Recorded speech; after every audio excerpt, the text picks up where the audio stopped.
Debt.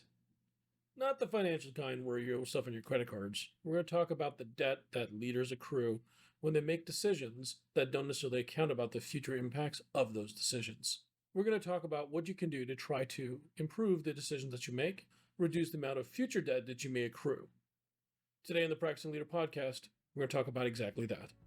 I'm your host, Parul Bhargava, and let's get started.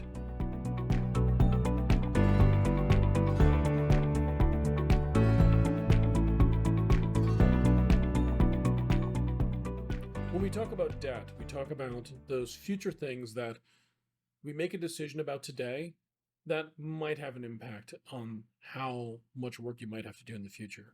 For example, I'm not going to proofread my paper today. I'm going to wait until I get done, and then at the end I'll proofread all of it. It'll be just fine. Or if you're coding, I'm not going to write my test cases today. I'm going to get done with my feature first, and then I'm going to go and build my test cases afterwards. Or if you're trying to put together a project plan, not going and having a conversation with all the members of your team. Or if you're working on a class project, you decide that, you know what, we're just going to power through this and finish this project, and at the end, we'll try to figure out exactly how we're going to present it.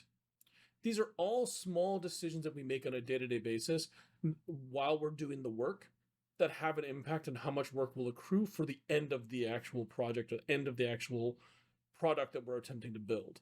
These are things that, as a leader, you have an opportunity to be able to influence and say, hey, should we make these decisions now? Should we cut these corners now? Or should we plan for all of these things, know exactly when they're going to occur, and actually try to make sure that we don't have a bunch of debt at the end that we end up having to pay? Because at one time or another, that debt will come due. As you think about debt, you think about the leadership, and you think about the types of decisions you could make. When you're early in career or early in school, you don't necessarily know about all the pitfalls that you might have in front of you. You may not know that I should do testing. You may not know that I should go prepare with my colleagues. You may not know I should study more for that test. You may not know those things because you're early in career or you're early in learning how those things work. As you gain more experience, you'll find that these things become more readily apparent. You can see those things more readily and more easily. This is where, as a leader, it is your responsibility to try to bring everyone along to help them understand, hey, if you make this decision today, it has this impact tomorrow, and to help them understand the implications of those decisions. If you don't do that, please not be surprised that when you do get to the end, all of those things do come due in some way. Either it'll be accrue as cost to you, or it'll be accrued as a cost to either your colleague, your partner, your classmate, your whomever. It'll be something that somebody will have to pay. You just may not realize it up until you get to the end.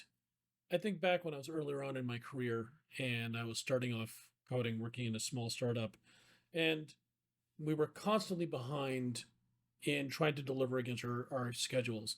And what the plan was is that we'd all stay late, we would all work until we couldn't work any longer, and we'd pull all-nighters and try to get the job done. But what ended up happening was a lot of times we would end up in a situation where the code that we would generate wouldn't meet the quality standards that we needed. We'd run into a situation where more build breaks would happen, code didn't work, the integration between two systems didn't work.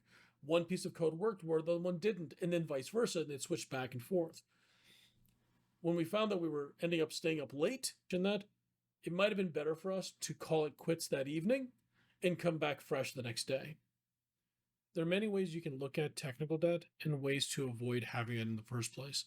We're actually talking about slowing down to speed up as a methodical approach for actually avoiding technical debt by getting to better planning. In a book called Twist of the Wrist by Keith Code, it's a book that's about how do you become a racer. And one of the stories that was recounted in this book was about a young man that was actually out on the track, going around and running laps, and came into the pit to complain about how the bike was not handling well, how it was not up to handling the speed, and it's seeming having to have plenty of power, but not able to handle it well. And that was the young man's perspective. That's what he thought, is that was the problem. What would end up happening is that he'd become very tired trying to muscle his way around the curves in order to be able to get in tightly as he could to be able to make the turn. And the instructor said, All right, why don't we try this? Why don't you slow down? Don't work so hard going into the turn. And when you come out, speed up on the way out. Don't worry about your lap times. Take it easy. Don't try to make the bike do something that it's not naturally trying to do. Just go through and ride it through. Or don't aim for the fastest speed, but aim for the most comfortable path for you to be able to take where you don't feel like you're muscling the bike in order to be able to make the result. Don't try to force it. The student did what he was told, and he slowed down into the turns, he rolled the throttle on evenly, and the bike was easy to ride. Didn't think his lap time would be great, and then when he came through, he'd found out that his actual lap time was actually 2 seconds faster than when he was trying and forcing it even all the way through. No matter what job you might be in, you might be trying to get some code written, trying to write a new doc, trying to finish a paper, trying to go through and figure out how do you make that next sale. There's always a way for you to be able to try to force things and try to get through more quickly. The goal shouldn't be to get through quickly. Your goal should be to get through consistently. As you become better at whatever it is that you're doing, consistency will actually get you a better result in the long term rather than burst speed, which may result in a less than quality outcome. Since my background is engineering, I'm going to go ahead and give an engineering example for this case. When you're writing code, and this actually is something that my middle school teacher taught me way back when I first started in computer science. The thing you want to do is first outline what it is that you're trying to build, make sure that you've got a plan about how you're going to test it, and then build it after you understand what the actual outcome is that you're looking for. If you attempt to go build something before you actually know what you're trying to get finished, you're going to get a bunch of code that may or may not work well together.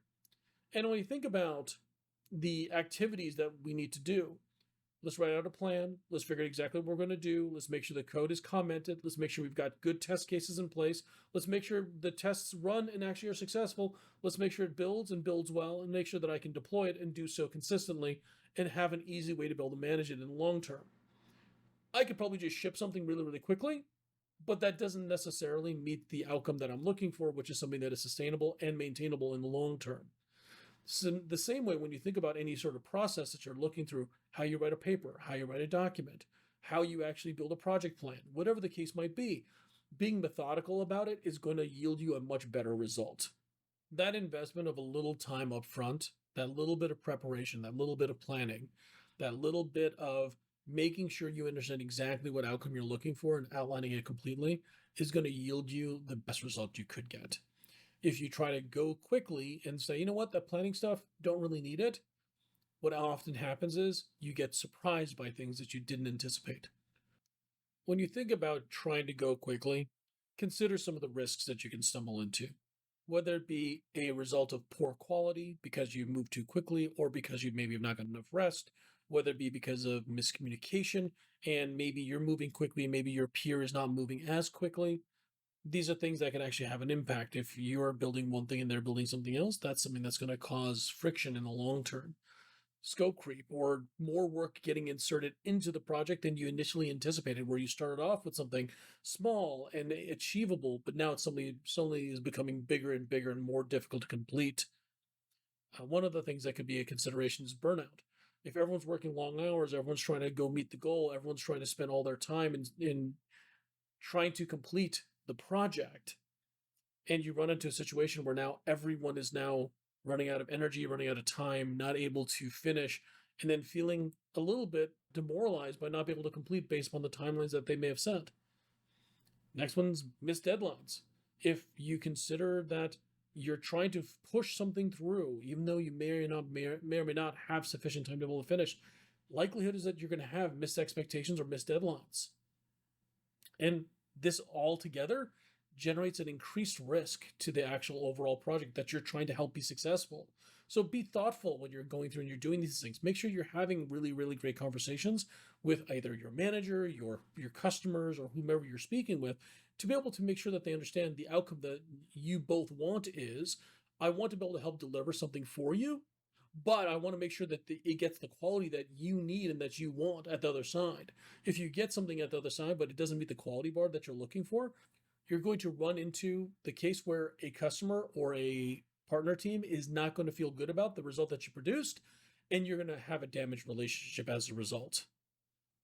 So, tying to those things, as you're thinking about how do you lead a project or how do you lead your way through all of this, make sure that you've got very, very clear goals. Make sure that you've got a realistic plan of how you're going to deliver whatever it is. Whether it be as simple as I'm writing a paper for my dissertation, or if I'm getting ready for a test, or if I'm going to go and set up a float for a parade, whatever the case might be, make sure that you're setting very, very clear project plan of how you're going to accomplish those things, and make sure that you're clearly communicating what it is that everyone's trying to accomplish, and make sure that everyone is on the same page. If something looks big, feels big in terms of it being a task or a project or anything else, break down the tasks so that way they are small enough and bite-sized enough so that way you can be able to describe them well and you can actually know what the next action looks like. That's where I think a lot of time goes is we think we understand what the next action is, but until we actually start delving into it, we actually don't know. So make sure that when you're breaking down your project plan and you're looking at the tasks that are associated with doing it, make sure you call all of those things out. If you're working with a group of people or working, in like, for example, if you're working in a class project together, make sure that you're taking the time to collaborate with your project members to make sure everyone is on the same page. Everyone understands what the goal is. One of the challenges, at least I had in school, was when you had a bunch of other people that were trying to go help you go complete a project, not everyone had the same level of commitment. So you needed to understand where things were at. So you needed to have a good conversation with those people to figure out, are they going to do the things? Are they not going to do the things? Is everyone going to be able to deliver on the same date? Did anybody need help? Be able to ask those kind of questions. And just make sure that you're being very clear with everybody, and having very clear expectations is going to make it possible for you to be able to achieve the result that you want, whether it be a finished project, a finished software, a piece of software, whether it be a project plan, whatever the case might be. Just make sure that you're being very clear about what the execution goal is and that everyone actually has the same goal together. Last thing, slowing down is not bad. Slowing down in order to be able to achieve a result, in order to be able to have a predictable outcome, is what we're all looking for. It doesn't matter in which project or what thing you're working on, everyone is looking for that predictability. Your manager, your professor, your coach, whomever the case might be, everyone wants you to be predictable and be able to say, hey, when you ask you to go do something, you meet that goal and you can do so in a way that I don't have to worry about whether or not the result is going to come through or not. It's one of those things that helps you build trust and build a relationship with the people that you're actually working with or going to school with or wherever it might be. But don't mistake that saying that slowing down to speed up, that slowing down is bad. There is nothing bad with slowing down, especially if you're being methodical in the manner in which you're trying to deliver something. Leadership is a responsibility that only takes a few seconds to be able to execute against. Being there for somebody when they need you is something that you can do on a day-to-day basis and allow you to be able to help them reach the goals that they need to have met. I'm putting on a workshop to discuss the leadership qualities and mindset that one needs in order to be able to be the best leader you can be for others in order to help them reach their goals. If you're interested, you can go to thepracticingleader.com/workshop to get more information. Again, I'm your host, Parul Bhargava with the Practicing Leader podcast, and I'll talk to you next week.